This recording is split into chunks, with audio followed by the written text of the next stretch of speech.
everyone, and welcome back to our channel. Today I want to showcase 3 online resources that I think are very valuable, and those resources are Everyday Health, National Institutes of Health, and Senior Living Magazine. And basically what I did is I kind of pulled out a few of the articles from the 3 different online resources that I thought would be helpful. However, I will leave the link to those resources in the description box so that you can discover a little bit more about them and to read some of the other articles. You may find something else that intrigues you. So we're going to go ahead and dive right in. But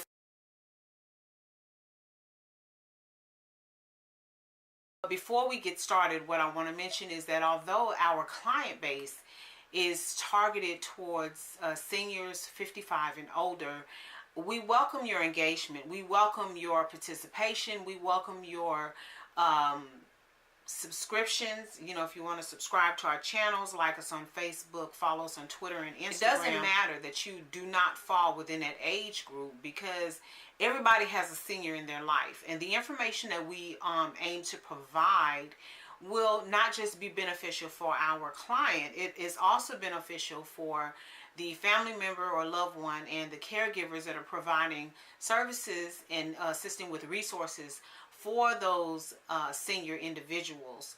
So we're going to go ahead and dive right in. One of the articles that I found especially interesting, I'm going to save for last, because I love to cook, so it definitely has something to do with one of the key ingredients that I enjoy using from time to time. The Everyday Health, everydayhealth.com, the article that I pulled from that website is talking about tips for staying sharp. And this article actually gets very detailed about cognitive functioning and brain development and things like that as you begin to age. But it also offers tips to help you understand the importance of good cognitive health and cognitive functioning, and how to take care of yourself early on, so that you do not cause yourself to have an early onset of such conditions as Alzheimer's. So the article gives you tips on how to stay sharp. And so it mentions just making sure that you control your blood pressure, your glucose, your cholesterol, and one of the ways that you can do that is through your diet. You want to make sure that you're getting your screenings and you know, blood tests and things like that, seeing the doctor on a regular basis, so that they can monitor these conditions and be able to create a proactive treatment plan if they find that these numbers are creeping up and they are not looking the way that they should. Another thing that they talk about is not smoking and drinking excessively. I'm just going to mention that because this is not about my personal opinions. This is actually about factual information. And then it talks about exercising regularly.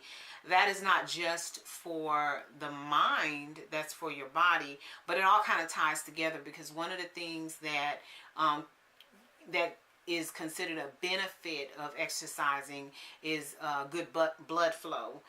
If you are exercising on a regular basis, then your body is experiencing a healthy blood flow. That helps your heart, that helps your other organs, and of course it also helps your brain functioning, because you have the transportation of oxygen through your blood that goes to your brain. And if you have any type of depletion, or you have any issue with proper blood flow to your brain, then you can have all sorts of problems, anything from dizziness to aneurysms and, you know, other things like that. And so I like that it talked about exercising as well. Eating healthy and stimulating brain exercises are 2 other things that they mention. Now, I especially like the brain exercises, and one of the things that that I did for myself when I was in school, I don't know if it was information overload or what was going on. I would like to think that that's what it was. I started having issues with remembering some things. The funny thing is that it wasn't remembering things on a regular basis, it just seems to tie into certain types of information, and I won't get into that because I think that'll just take way too long to try to explain. However, I read, because I'm a psychology student, I read about neurological degeneration, and one of the things it talked about was participating or allowing yourself to be involved in different types of exercises that help to either rebuild or to build neurons. And your neurons is what actually helps you to deal with remembering things, and it that ties into your balance, and and a lot of other brain functioning. And so one of the things that I decided to do was I went and bought a bunch of different activity books, word search and crossword puzzles and things like that, and I enjoyed those. It helped me to not only feel like I was being proactive in my own care, but I learned new words, and I learned about different places and things like that. And so another thing that I like to do, and I have done this in like couples ministry, however many participants there are, what we do is we get together and we talk about fun and exciting places that we would love to visit. One of the rules is that you cannot throw in the pot, for example, a place that you've already been, because we don't want anyone to have the advantage of having already been there. So the rule is that everybody makes a suggestion. You can either make a suggestion as a couple, or you can make a suggestion as an individual of a place that you would like to travel outside of the United States. And the role of the organizer is to gather all this information about this place. So if you decide that you want to go, say, to Paris, for example, then you would get information together about the culture and about the art and about the food and just different sightseeing activities. And you would actually put together an itinerary as if you were going to fly, and a program, and a list of different activities and so on and so forth. And so this was fun. It's also a good exercise for your brain because it causes you to exert a certain amount of mental effort, because you had to do the research, and you had to really, if you were a person that wasn't comfortable with that sort of thing, you'd have to step outside your comfort zone so that you can gather the information that you needed to make this event. And this was called a virtual vacation. And so if you were the person that was gathering this information, you really had to bring your A game, because you want everyone to feel like they were actually taking this trip.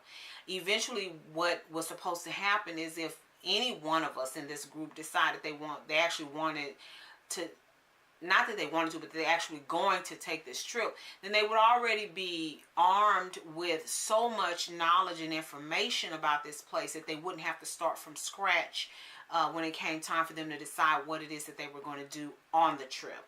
And so that's my own little tidbit of information about how to build or rebuild neurons for better neurological and cognitive functioning. So the next article that I want to talk about comes from the National Institutes of Health, and they talk about the sense of taste. And one of the things that I learned in this article, I already knew it, but not to this degree, was that your senses function together. And so it's specifically talking about taste, but it talks about the placement of your different taste buds, the fact that as you age, you have a tendency to lose your taste buds. They talk about the number of taste buds that you have when you're born. They get into how your sense of smell actually ties into your sense of taste.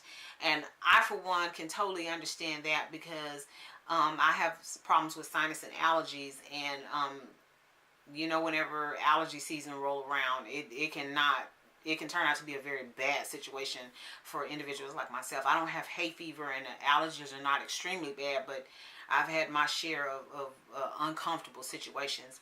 Anyway, what I wanted to mention was there were times when my sinus and allergies were acting up so bad that I couldn't taste my food, which meant that I wasn't really enjoying my food, which meant that I really didn't want to eat.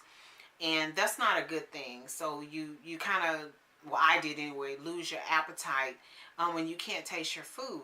And so I wouldn't classify myself as a foodie, but I love experimenting with different ingredients and things like that. And I come from a long line of cooks and people who are just awesome in the kitchen. So this article is very beneficial for someone who's learning about how your senses work together and how your taste buds can actually be affected because of aging. And so the whole point of bringing this information to you is to make sure that you have ample resources to learn more about who you become as in a senior adult. We all have to age. That is a guaranteed fact. We're not going to stay young forever, even though some of us think we will. But it doesn't mean that it has to be the end of the world just because you age. I was telling somebody earlier about this video that I keep seeing cycling on YouTube, and this woman, I believe she's 80 years old, and she's a bodybuilder, and I mean, she looks awesome. She is just phenomenal. I mean, I can only hope to be an eighth of as strong as she is when I reach her age. And so anyway, everybody does not age the same. However, there are some things that are just fact. There are some things that will happen to your body because you are in your body, and so you just have to learn how to prepare yourself for that. Also, you learn tips, tricks, and tools so that you learn how to combat these different things, because it doesn't mean that since these different things are going to happen to you that it has to be detrimental to your survival. I know a lot of people who live with different illnesses and things like that, and you know, they manage to function pretty well on their own. There will come a time that you may not be able to function on your own. You need someone to assist you in bathing and brushing your teeth and preparing your meals and going grocery shopping. Just a simple walk in the park may be a huge effort on your part. And so what we aim to do at the Faces of the Village is to try to start early enough in your life, and that's why we start out at 55, teaching you the different tools that you need and providing the different educational resources that you need, so that by the time you're classified as a senior, that's a 10-year window, you have been in practice for the things that you need to do to keep yourself healthy. And the last resource is the Senior Living magazine. One of the articles that I pulled is talking about Happy Feet, and this article features, I believe he's a podiatrist, and you know, like I was saying to myself, oh, you know, it's talking about dancing. No, the article has nothing to do with dancing, but it just talks about good foot health, and it talks about individuals who experience trauma due to impact because they have flat feet, and it's just a really good article that gives you information on say for example signs that you need to look for about keeping your feet healthy. And so I implore you to check that out. It's a pretty good article. And so as promised, my last article is about ginger. Ginger is wonderful. It's very aromatic. I love how it smells. I love how it tastes, and it's so versatile. You can use it for medicinal purposes. You can use it in your cooking. You can use it in beverages, both hot and cold. I love Asian flavors anyway, but ginger to me is just awesome. I'm really into ginger tea right now. I have not explored making ginger tea from scratch, but it's not to say that I won't. I just haven't been brave enough to try it just yet. But I keep ginger in my refrigerator.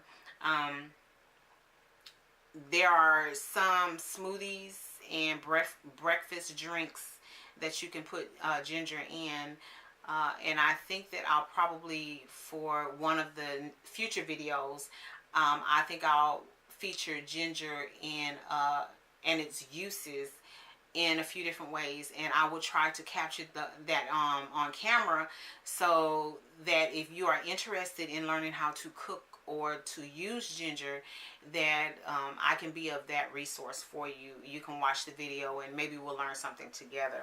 But at any rate, I want you to check out the article about ginger, because it talks about where ginger came from, and it talks about, and you have to forgive me, I have my notes here, but it talks about where it came from, and it talks about how old it is. 4,000 years. It's been around about 4,000 years, believe it or not. But it is, I believe ginger is a root. I may be wrong, but I'll do a little bit more research and to just double check that. But it may tell you in this article. I didn't really dive that deep into the article, but I'm going to reread the article because I'm just so fascinated by the ginger period. But as I stated before, I am going to leave the link for these 3 resources in the description box, and so I invite you to click on those links and follow the articles, and you know, click on a few of the other articles and see if there's anything that interests you. I will be coming back with a few more resources, and I think I'll probably do like 3 or 4 at a time. As I stated before, you don't have to be a senior 55 and older to subscribe to our channel, to indulge in our content. We do ask you to like this video, give us a thumbs up, go ahead and subscribe to our channel. Make sure that you click on the bell so that you're notified when we post new videos. We do have a Facebook channel that we invite you to like, and we also have a Twitter and an Instagram. We do have a page on LinkedIn for those of you who are interested. We are building our social media platform, so we just ask that you just be patient with us. We look forward to having you join us, and we welcome you to the village. Have an awesome day. Bye-bye now.